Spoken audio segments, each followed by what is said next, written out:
Afternoon, welcome to Connections, and I'm your host, Pastor Kevin McGee of the Victory Temple Church of God in Christ.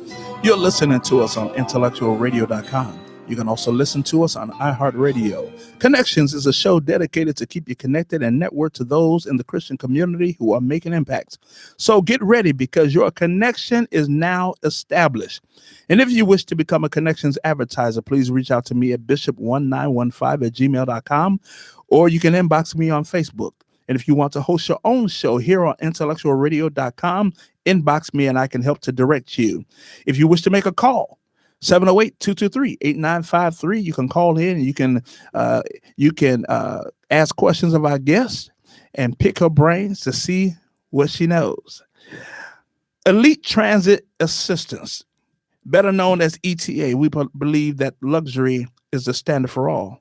Our transportation services are excellent for weddings, birthdays, bar mitzvahs, graduations, bachelor and bachelorette parties, funerals. Among our vehicles are limousines, luxury SUVs, town cars, party buses, and charter buses. We offer airport pickups, drop-offs, and transportation by the hour. To obtain our services, please contact Elite Transit Assistance at 312-880-7630.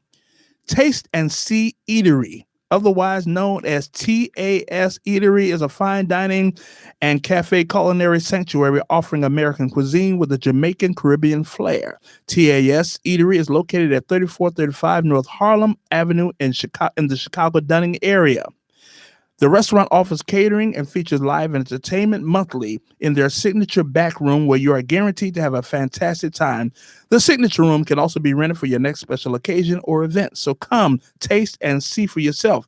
And if that's not enough, simply stop by and leave a prayer request on the restaurant's prayer board where the owner and chef, Pastor Tanya Stewart, prays over daily and offers ministries to those who desire. TAS will also be starting a weekly faith-based discussion group.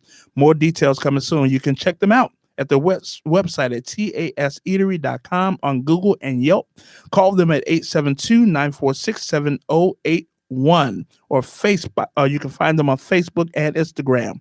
And if you need any real estate transactions complete, any real estate transactions done for you, contact me with GRD Realty. We will do our best to service you. We have wonderful, wonderful agents that are able to assist you in your real estate transaction. Contact me today. And today we have my sister from another mister. Yes. She is a longtime friend, over 30 plus years. We went to high school together. We're not going to say how many years, all right? Over 30 plus years. That's all I'm going to say, over That's 30 all we're plus gonna years. say. Okay. But she is a graduate of Whitney Young Magnet High School, but she is also just an awesome woman of God. She is an author. She is a realtor. She is the national director of the Beyond Beauty World Pageant. Did I get that right? Beyond Beautiful Beyond Beautiful World Pageant. And she coincidentally used to be a host here on IntellectualRadio.com. She goes by the name of Rio Ray Harris Yarbo. And we're so awesome and glad to have her in the studio. Listen, this is a busy woman. All right, she's a busy woman. If you look up the definition of busy, you find Rhea. That's her. All right. And she does everything. She has a plethora of things that she is involved in. And so we appreciate her taking time out to be with us. Thank you, Rhea. No, thank you so much for having me. Like you said, we have known each other for quite some time. And it's always good to see your friends again because this world moves so quickly. Sometimes you lose physical touch. You know, we see each other on social media, but we don't see each other in person a lot. So Exactly. I'm so excited to be here. Or we see each other at the every 5 years for our high school reunion. Oh, gosh. Don't start with the high school reunion. God bless those that are watching on Facebook Lives. I see you, Yolanda Green, Rosalind Dupree. I see you. Listen, again, those of you that would like to call in and ask questions, 708-223-8953 is the number you can call in. You can ask questions of Rhea or myself pertaining to today's subject. But listen, today we're doing a spotlight on Rhea. Everything that she is, we're doing a spotlight on her. And so, first of all, Rhea, tell us a little bit about who Rhea the woman is? Rhea the woman is the butterfly that evolved from the cocoon of caterpillar. And Wow. by that, I mean, when we were younger together, I'm about transparency for those that don't know. At this point in my life, there's nothing about me that I have to keep a secret or hide. Growing up, my parents did their best to think that they had put in my mind that I was beautiful, but colorism and society had me thinking otherwise. So I spent a lot of my childhood and teen years not being the most confident. And so I'm glad that God has helped me evolve into a different place and a different space inside because I don't look that different on the outside, but it wasn't about that to start with. So, So you have to do an introspection of yourself yes, to find out really who Rhea is. that's right. Many times we get lost in everybody's idea of who we are. We get lost in society's view of who we should be. And when we look in the mirror, sometimes we have to ask that person in the mirror, who are you? Right. You know, Because society will have you feeling like you don't measure up. And they actually make money off of that thought. yeah. You know, the hair industry, the makeup industry, the BBLs, and all other kinds of I things. don't have a problem with the hair industry. But you know what I'm saying. They make a lot of money off of some of us just wanting to change up a look, but some of us wanting to change who we present ourselves to be because of our dissatisfaction inside. I in preparation for today's show, I had to really go back. I said, now I knew Rhea in high school. Yes. But then as I watched the timeline on social media, I saw everything that you were involved in. I really began to see that you are a multifaceted individual, just like so many of us, people that we went to school with. When we look at where we were back in 1985 and where we are now, all the different things that make up who we are. But see, all of that really was a part of us back then. It was just underdeveloped. All of those qualities were in cocoon states. Yes. So Absolutely. And so you say you're the butterfly now. Now that you bring that up, let me say this. As far as the Beyond Beautiful World pageant, I was actually coordinating pageants when I was 9 and 10 years old. My godparents had 6 daughters and 1 son, and I spent a lot of time there. So my godbrother was the reluctant MC. He was getting bullied into doing it, and my god sisters were my pageant delegates. And I was coordinating pageants then, not knowing that would come full circle to where we are now. Wow. Because I loved pageantry. I loved watching it, late night television, especially for the Black local ones.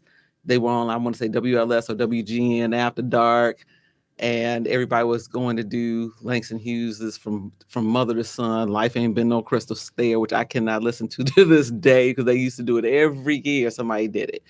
But it let me see that beauty was more than the physical.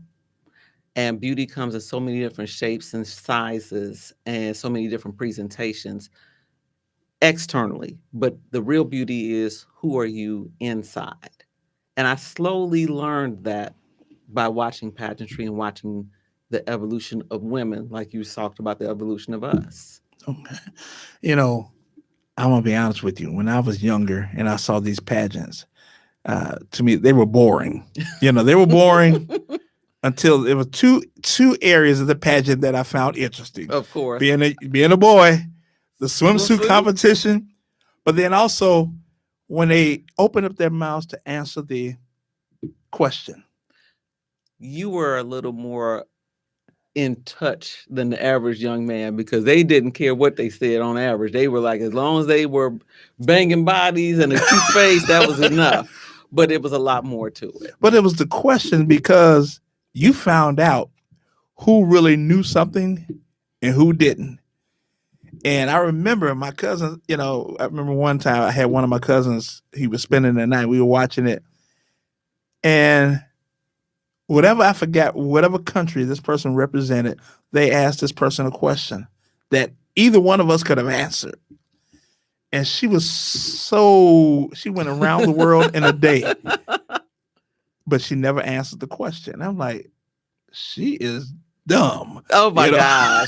That's why I said it when I was young. I was about like 9, Right. But I've learned to appreciate it because I've known over the past few years, I've known pageant contestants and I've known winners, and so various types of pageants, the big and beautiful pageant, all kinds of pageantry, and so and my daughter was a part of a pageant that our church sponsored, and she won, not because she was my daughter, because I wasn't going to let her be in because I was the head of that organization, but everybody else, they said no, let her be in. It's unfair to her, and so. The judges picked her, and I'm like, wow, So I think it's just a wonderful boost to self-esteem for young women, and there actually are pageants for men, and so. My best friend, Pam Braxton, does not want me to say this because she doesn't want me to do this. But we are actually, in the next couple of years, prayerfully, going to have the Mr. Debonair contest, which will be a man's pageant. I'm already in it. I'm already in it.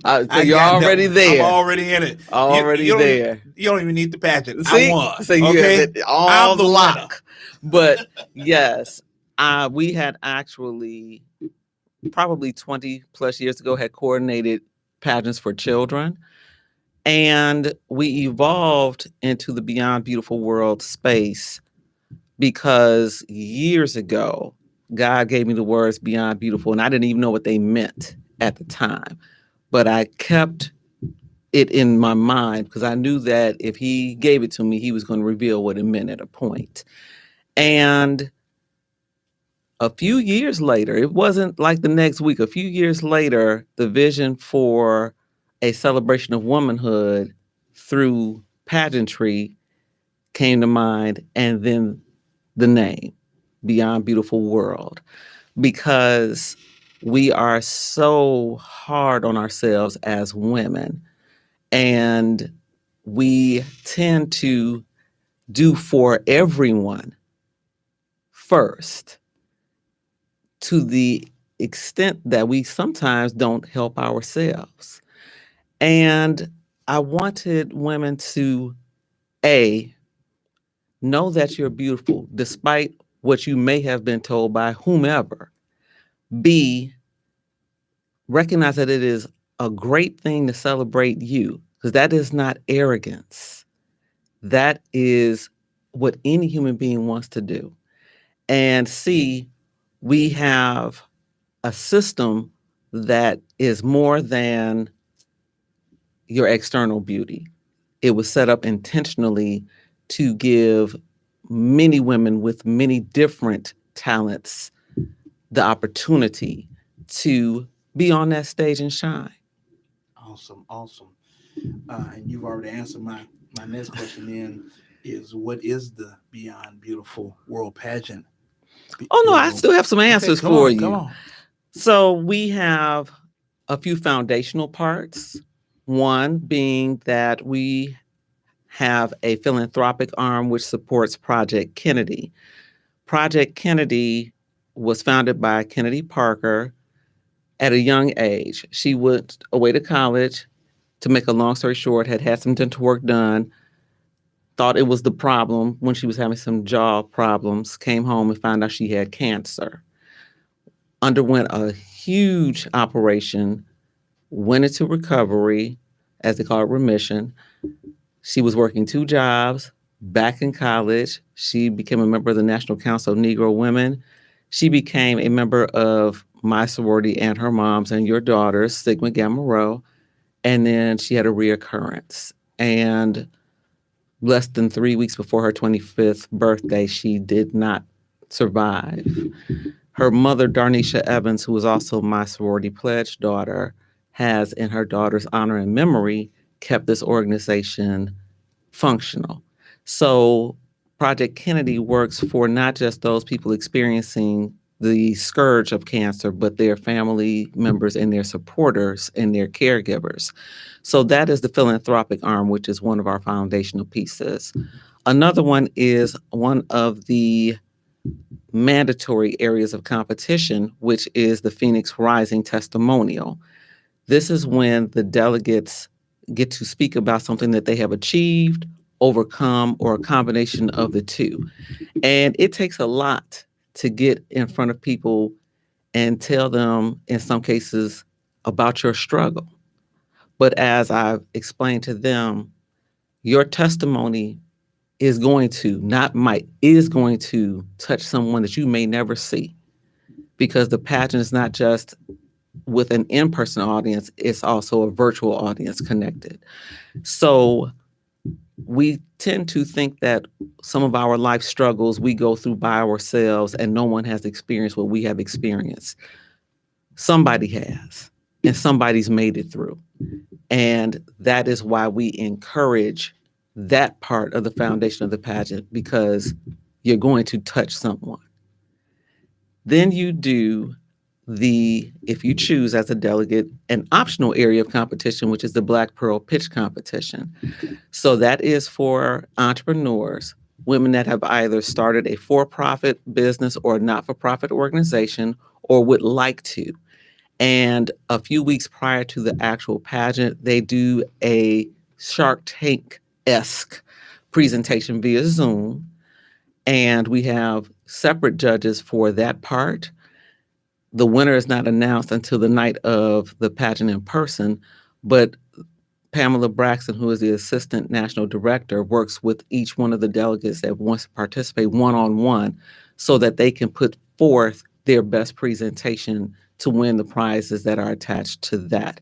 And it gives women that thought about it, are struggling with it, are working on it, the opportunity to fine tune their business presentations, even for the ones that don't win, so that they know now what it takes to get to the next level for themselves. So you got this vision Yes. to start the Beyond Beautiful World pageant. God drops it in your spirit. How do you even begin to launch this? How do you put this together to just say, okay, I got it. I'm going to run with it. How do you know which avenue to even, go down, what to do first? Well, what I had the benefit of when we first had the idea was one of my other sorority sisters, Courtney, now Gutierrez, then Smith, was Miss Black Illinois 2013. And she graciously came on board to get us started. Pam and I had coordinated events in the past. We had done, like I said, smaller pageants, theme parties, wedding coordination, all of that. But pageantry is a different level, especially with the vision that I had for the pageant, which made it not a traditional pageant. So Courtney brought the traditional side to us so we could learn that. And the rest, we figured from our past experiences how to do those things. We have since now have a pageant consultant, Lauren Ransom, who is a lifelong pageant participant. She is a crown holder right now, and she's in her, I want to say her mid-40s. So she's been doing pageantry since she was about 8 years old. Mm-hmm. So she is now helping us to not just do it, but to elevate it to the next level. Wow. I think I know that's just a major undertaking of what you're doing, because after you break ground, after you put all the components together, then you have to go out and get the young ladies, that would like to be involved. And you have to, some already have low self-esteem. I don't know if I can do it in there. And you have to really inspire them to, just really step out on faith. Um, You're the national director. You're the head honcho, right? Everything starts with you and ends with you, right? Not necessarily ends with me because we have a team. Pam and I have been a team for 30 years. And so I talk with Pam about everything in regards to the pageant. And we come up with a solution. And then we go to Lauren and say, from a pageant perspective, how does this look? So we work collaboratively. So it is not a dictatorship. It is, this is my idea. Does this work in this space? And if it does, how to make it the most beneficial in the space. So it was my brainchild, so to speak, but it's a team. Gotcha. Now, this is, is you're the national director, which denotes that this is a nationwide thing. Yes. What are some of the places that the pageant has taken place? The way we have it set up now is our delegates have local titles. So they apply when they register for their local title. So, for example, not all the delegates are from Illinois. We have delegates from other states. And what we do is we bring them all together. This year will be November 3rd and 4th in the Chicagoland area. We'll actually be at the Atrium 4143, 183rd Street, Country Club Hills, for them to compete. So because we are newer, this is our third year, we have not started the state level competitions. So everyone comes to compete nationally, but they do have local titles. Okay. But I'm not going to say what we won't be in 5 years. But right now, that's how it is set up. Okay. So now let's say I'm a young woman. Well, I'm not a young woman. Let's say I'm a young woman and I want to become involved with this pageant as a contestant. What do I do first? You would firstly do one of two things. You would either reach out to me, because I speak with every delegate personally, so that they not only get the welcome, but that we have a clear understanding of what the pageant is. Or you would go to our website, www.beyondbeautifulworld.com, where you can see the past pageants, photos, and video. You can look at all the areas of competition. You can know about our team, because our team also includes our state director, the Illinois State Director, Alice Boswell, who is also Miss Sapphire. I'll explain what that means for the inaugural pageant. This pageant is open to women 21 and older. So they're broken down into 4 different age groups. The diamonds are 21 to 29. The rubies are 30 to 39. The emeralds are 40 to 49. And the sapphires are 50 and older. So each group has a particular purpose because they're at different places in their lives, but they are all important. So, like I said, Alice was Miss Sapphire 2022. And she loved her experience so much because most of our delegates have never been in a pageant previously. Not that we exclude people that have, but we are looking for women that want that experience and did not have it prior. So she loved her experience so much that she came on board to be a part of the team. Awesome. Now, is this have you have multiple nationalities in this, or how, what's the It is open demographics? to any nationality, any religious organization, all of that. We have not had We've had a couple of young ladies that were not able to complete due to some personal situations that they had to resolve, that were not African American, or as I say, Black, but it is open. And in particular, last year, who is Audra Akins Muhammad, she is this year's Miss Sapphire, is a member of the Nation of Islam. And people were surprised. And I said, no, she has the right to represent just like anyone else. And one of her platforms was beauty through modesty, which in this society, in this time, we know modesty is not necessarily encouraged. Right. So I was so excited to have her as a delegate, not more so than any other delegate, but for a different reason.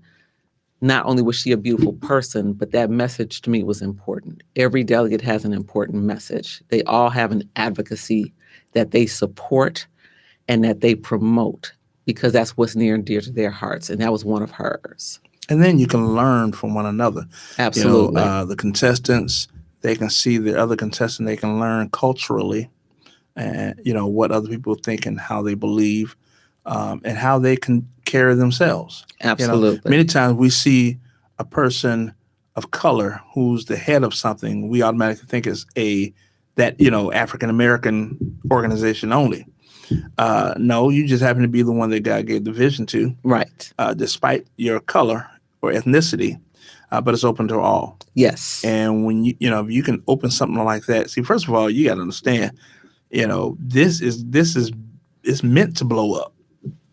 It's meant to blow up, and to cross various lines, state lines, racial lines, everything, because you're talking about when you put the word beyond before That's anything. Right. That's right. You're going beyond limitations. So, God does not give you a vision that's small. Also, yeah, see. Ever. I don't care what the vision is. If he gave it to you, it's meant to be big. All right. So now I want, my fellow pastors who, you say, well, God gave me a vision. I got this little small church. Well, no, he's going to give you a bigger vision. Your vision might be small, but his vision is always going to be big. That's right. All right. And you have to trust it and believe it. Exactly. So, not young ladies, 21 and up. Yes. Listen, if you feel you're 45 and you felt like your beauty days pageants are over, I've never been involved in a pageant. I'm too old. No, you can come with Rhea, and you can be a emerald, sapphire, diamond, whatever you want to be. Listen, you can walk across the stage. You can have a crown on your head.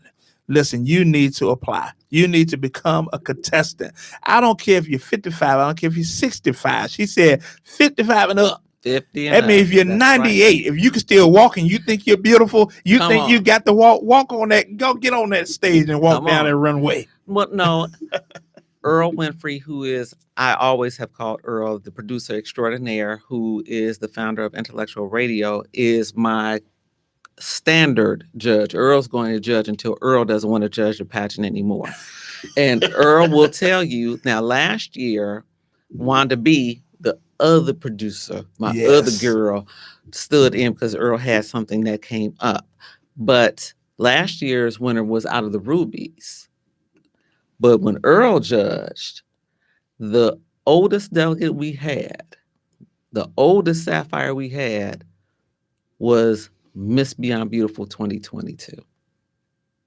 So do not feel that your age is a limitation. Beauty knows no bounds, and we have to get out of the mentality of I'm too old to, and then fill in the blank. And about how old was she? I want to say she was 56. Okay. I want to say she was 56. All right. And Earl can testify she was gorgeous. Well, I mean, 56 is still young. Y'all. It is, but again, this world will tell you something otherwise. And not only were all of our delegates beautiful in their own way, it wasn't, again, just this peripheral outlook here. We don't have a size delineation. Everybody's not a size 4. We don't have a complexion issue. That is irrelevant to us. We know that the beauty shines from within. And you did bring up something that I do want to speak to as far as women having some concerns about being delegates. This has opened the door for me in a sad way to hear so many stories from women about how some of them, even their own mothers, told them that they were not pretty enough to be in a pageant. And that's heartbreaking to me, because even though those women are beautiful, because someone that was supposed to be there to be support, to be uplifting, to be helpful, to be family, were the ones that tore them down in a lot of cases. So I'm really excited for women to look in the mirror, in the quintessential mirror, and say, I know I'm beautiful despite what anyone else says, what everyone else thinks. and I can get on that stage and shine. Period. You know, how you think about yourself is very important. It doesn't matter what other people think about you, but if you don't think better about your own self, you can't expect anyone to think well of you. You know, I've had to learn how to love on myself. If I waited for validation from other people, I'd probably never get it. You still be waiting. Yeah, I'd be waiting.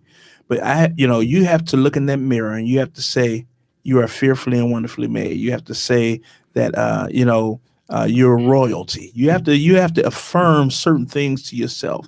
Whatever you're trying to do, you have to make affirmations of faith that speak positive things into your life. And the reason why I say look in the mirror is because we're waiting for other people to tell us this. But when we look in the mirror, we're telling it to that person in the mirror, which means we're affirming things to ourselves. And because I'm gonna tell you, growing up wasn't easy.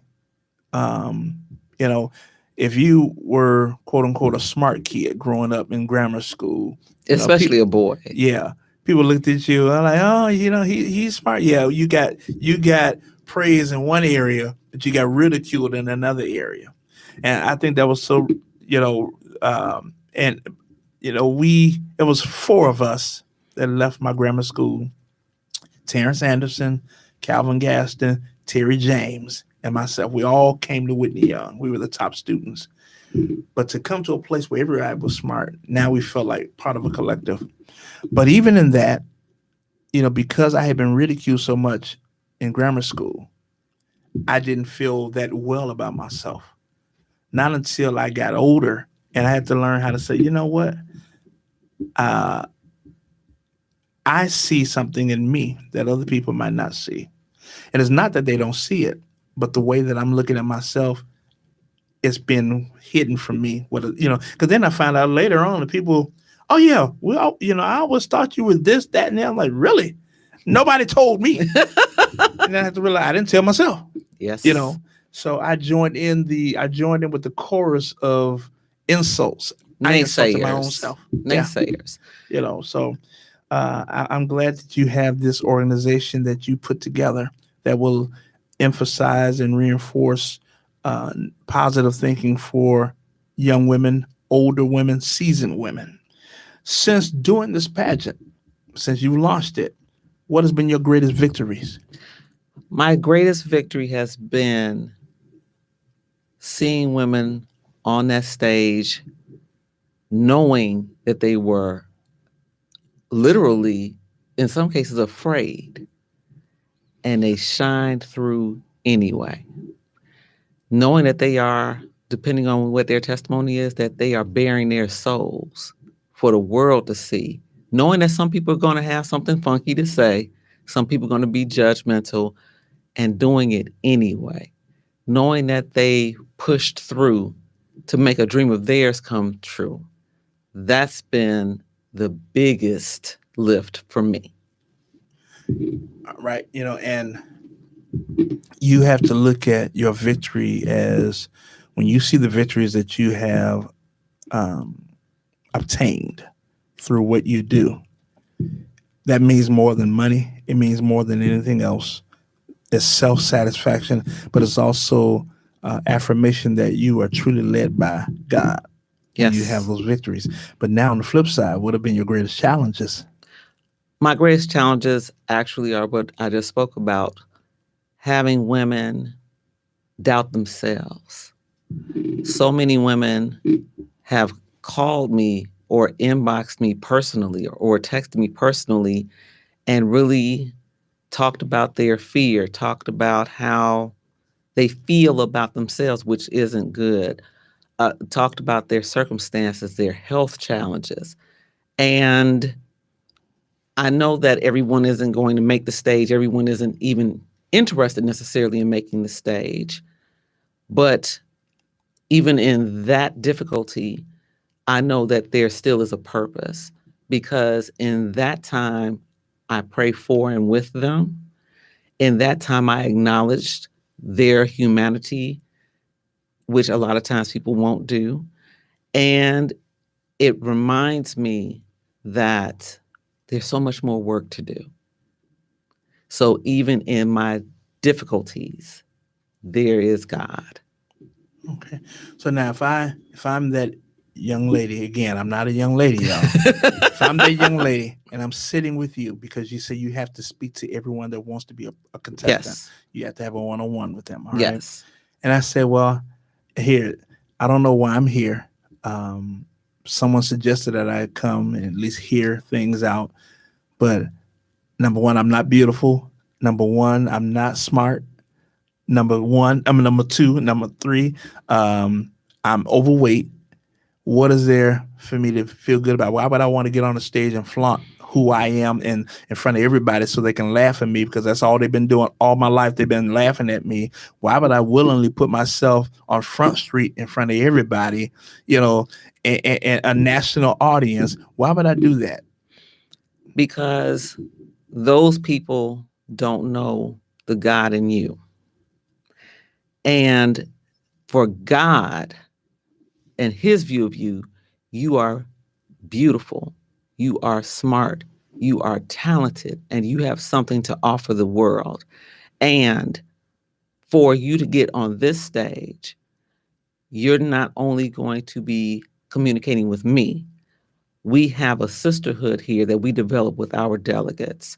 So the competition is not I'm competing against this woman. I'm competing against myself. I'm gonna be the best woman I can be on this stage that night. That's the only competition that there is.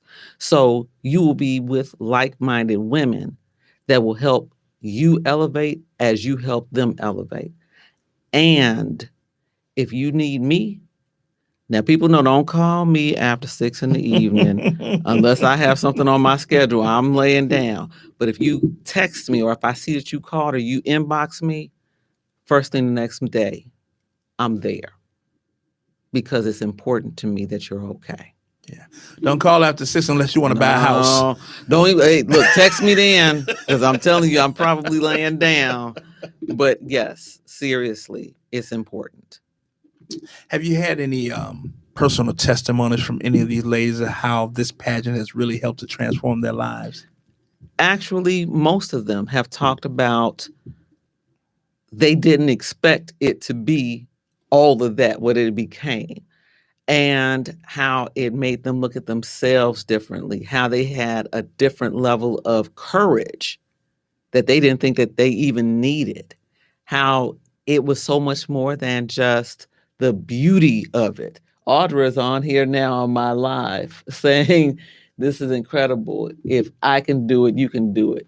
We can all do it because she wasn't feeling well when we were doing the pageant. And when I tell you she got on that stage and ripped that runway, you would have had no idea that she was going through anything physically.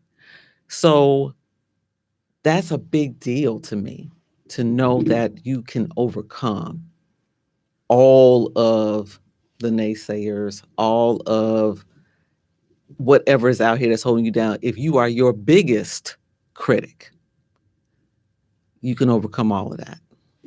Now, are there, do you, in preparation for the actual pageant, do you prepare them like with workshops or some sort of classes? Absolutely. We have twice a month, every second and fourth Thursday evenings, we have Zoom workshops. And it's not just how to walk, how to smile, how to stand.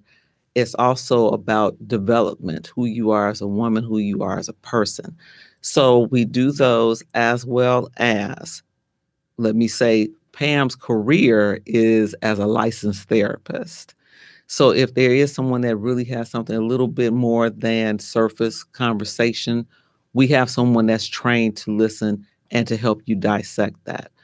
But we also make sure between myself, Pam, the Illinois State Director, Courtney Richardson, who is Miss Beyond Beautiful World 2023, Alice, like I said, who is Illinois State Director, and Lauren Ransom, our pageant consultant, all of us make ourselves available so that the ladies feel if there's any question, any doubt, any insecurity, they have someone with whom they can talk past the workshops. Cool, cool. Now, if someone wishes to become a part of the organization itself, not as a contestant, but they want to work in the developmental stage of helping these young ladies, is there an opportunity for that? Absolutely. We have so many different spaces. We have volunteers for the day of. We have sponsor opportunities, which are on the website for you to contribute either products, your time, your services, or your financing to support the pageant. And it's broken down, especially for the Black Pearl pitch for the awards for the entrepreneurship. You can get in touch with me, Rhea Harris. On Facebook, I'm RIA space RAI space Harris Yarbrough. And we can have that conversation, but there are definitely so many opportunities. We have makeup artists, we have dancers, because we do have an opening dance number. I make sure I can do it. So if I can do it, everybody can do it. But there are definitely opportunities. If there are women or men that want to be contributing factors, let me know. That's what I was going to ask. Any brothers on the staff? Because, see, I can see a bunch of brothers probably knocking down your door. Look, I want to work in the pageant. There is space for you. Okay, because, the brothers going to be, hey, listen, I need to work. I want to work with them. I want to show them how to walk. I can do whatever I can do. Whatever I can do to be down. And brothers, keep your ears to the ground. In the next couple of years, the Mr. Debonair contest will be on the horizon. Well, the first one you all have lost already, because I'm just going to take it. And maybe the second one, Earl will take it. So the third year, you all can do it, So now, we talked about this pageant, but like I say, you're multifaceted. Yes. You are also a licensed realtor. Now, Yes. The reason I'm bringing that up because it's common for you to be a realtor in Illinois. It's common for you to be a realtor in Indiana. Yes. Where else are you a realtor? I am a licensed realtor in Punta Cana, and I am getting licensed as we speak in Ghana. See, that's right there. That's next level, because how do you become a realtor in Punta Cana, where people are going for vacation? People are buying vacation homes. Yes. And you're there in Punta Cana selling real estate. Yes. See, that I never thought about that. How did you get licensed over there? Again, first it was vision. My great-grandmother and grandfather had property here in Illinois. My father took it to the next level of becoming a bigger investor. And my father was also a Pan-Africanist. So he really was deeply involved with the Caribbean and with the continent of Africa as far as visiting, etc. So again, another vision from God was elevate your life, not just the stuff you do, but your life to a point where I want you to be, and use your family as your foundation, as your example. So my managing broker, Sherry Jordan, had come in contact with a group of women who were licensed, had started working in Punta Cana, and she knew that was a part of what I wanted to do. So she connected us, and the rest is history.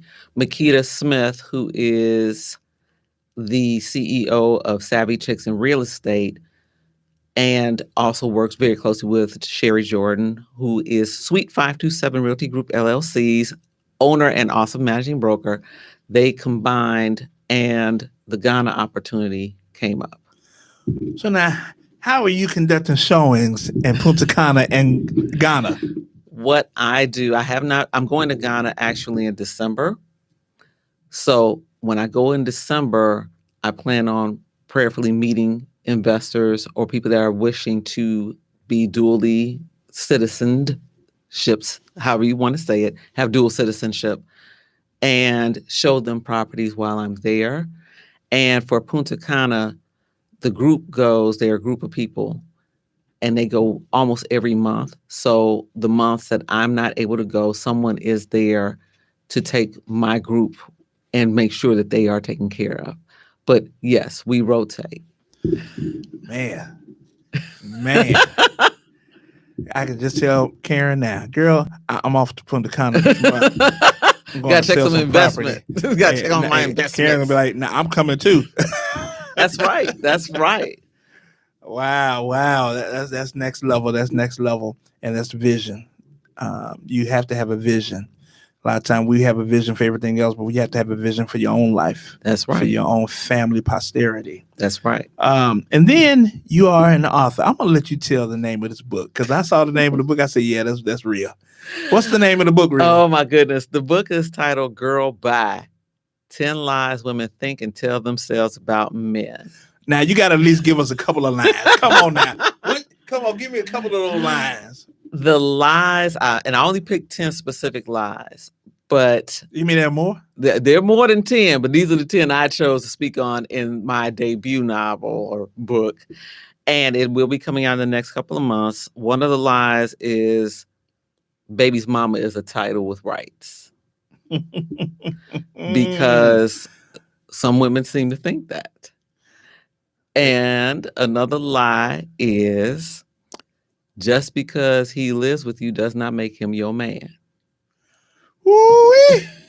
All right. When Earl looked down like, oh, Lord. let me hit that first one. Baby mama. It's not a title it's with not rights. A title with rights. All right. So a baby mama is not a wife. Period. Wife has rights.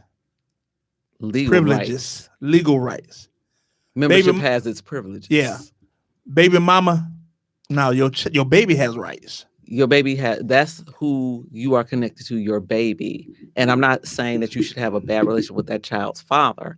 I'm saying your expectations of that relationship should be different because you do not, as a quote unquote baby's mama, which that term makes me want to snatch my hair out, but you don't have the same rights as a wife.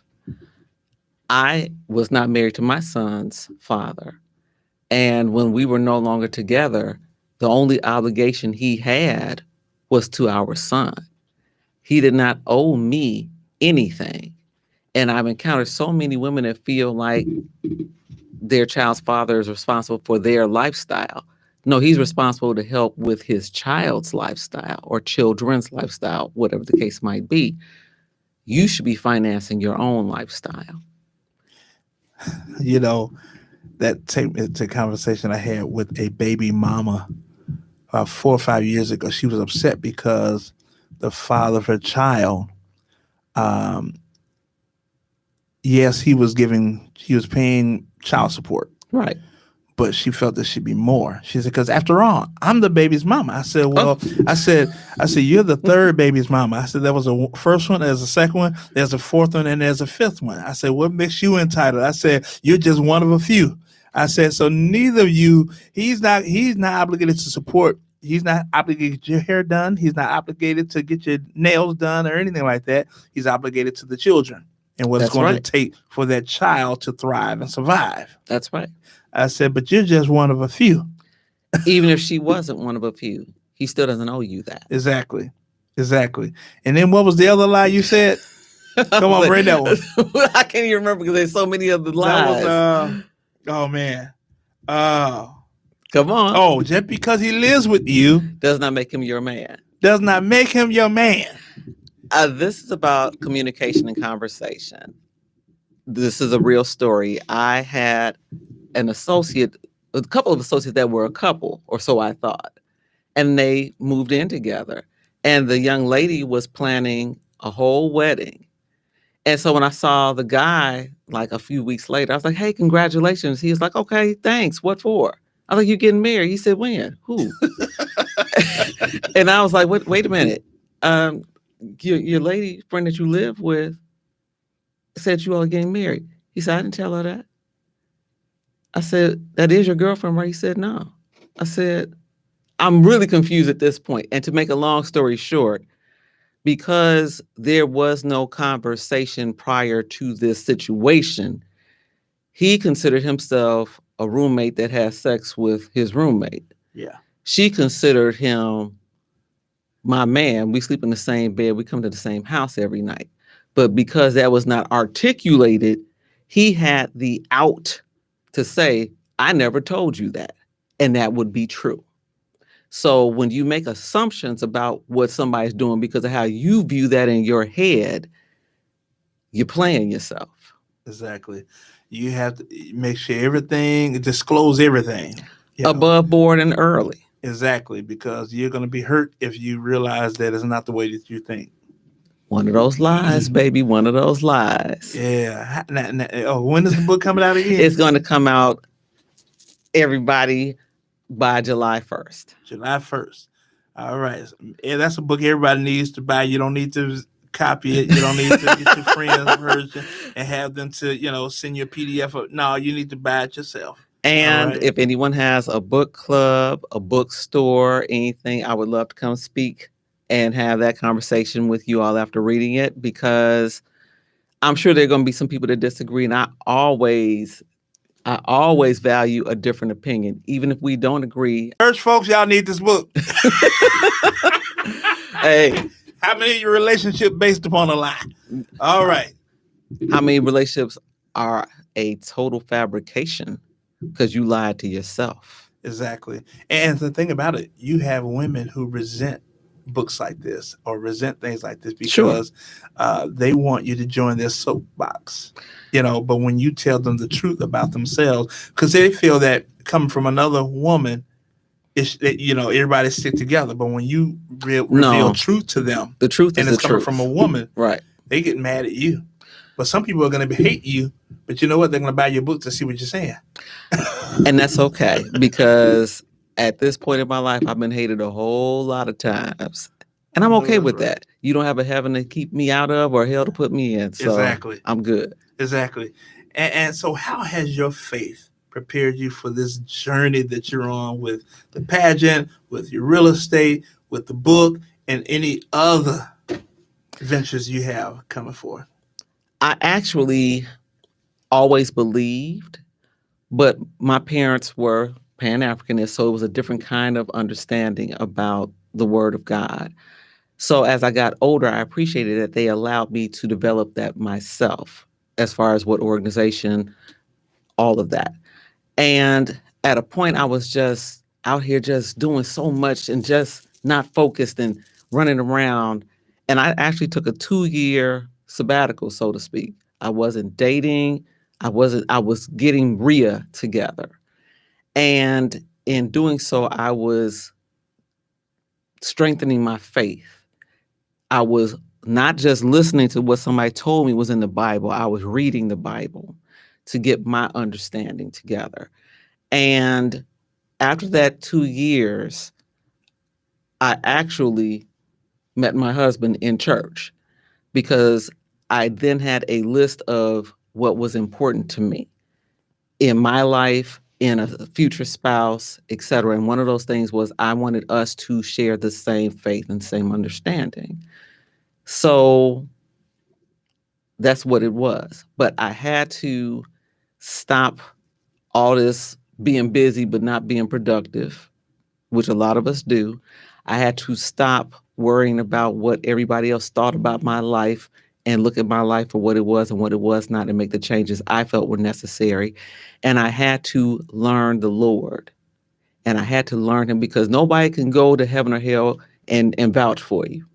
Exactly. So I had to get that understanding for myself, and then not just read the word, live it. Am I perfect with it? No. There's still some days. 1985 Rhea is like, what you say? What's going? How we gonna do this? We're gonna leave 1985 right. back in 1985. We trying to leave it there, but it was rough some days. Rough. But that's still a truth. But the truth now is nothing is worth my salvation. So what in 1985 would have been, the beating the brakes off of somebody. It's like, what, peace and blessing in the name of Jesus. 1995, right. That it was still in play then. But now it's, hey, peace and blessings in the name of Jesus. Yeah. I wish you well, despite whatever you feel for me. Awesome. Anybody you want to give a shout out to? I want to say hi to everyone, all my pageant delegates, past and present and future. I want to say hi to Pam. She is having a spa weekend, and I'm so glad she's taking that. I want to thank, as you all call him, Pastor Kevin. I call him Kevin. After all the time, we should be able to be on first name basis. Oh, we first name. Yes, for having me here. I want to say hello to my husband, Daniel Israel Yarbrough. Thank you for always supporting whatever dream I have. My son and my mom. My mom doesn't even understand what I'm doing half the time, but she was like, as long as you're happy with it, I trust it. And just for everyone that has always lent a supporting hand. And for those of you that have challenged me to make me look at things differently, I appreciate that as well. Wow. See, you're good. I be like, how you like me now? Not cool, Mo D. How you like me now? Oh my gosh. How you like me now? All right, but we just thank God for you taking time out of your schedule to come back home to IntellectualRadio.com. Come back home. We thank God for what you're doing with the Beyond Beautiful World pageant. Thank God for you waiting for your book to come out. Girl, bye. When I saw that title, I said I could just hear Rhea saying that. Girl, bye. Because see, one thing about Rhea, if you know Rhea, she's not about the foolishness. And so that's foolishness. It is. Amen. But listen, we thank God for each and every one of you that's watching. Tune in every Saturday for the connection at 12 noon on IntellectualRadio.com. Also, if you're not busy, every Sunday morning at the Victory Temple Church of God in Christ, located at 2000 West Roosevelt Road in Broadview, Illinois. You can find us in service from 8 a.m. to 9:30 a.m. We roll early, y'all. If you're getting up that early, you come ready for business. Amen. But tomorrow is Mother's Day. So listen, go to church, be with your mother. Now, if your mother's not in church, take her to church. All right, but be with your mother on Mother's Day. Shower her down with all kinds of gifts and affection. You're not going to get in the restaurant because it's going to be crowded. So go cook for her and everything, and be blessed. See you all next week. God bless you. Happy Mother's Day.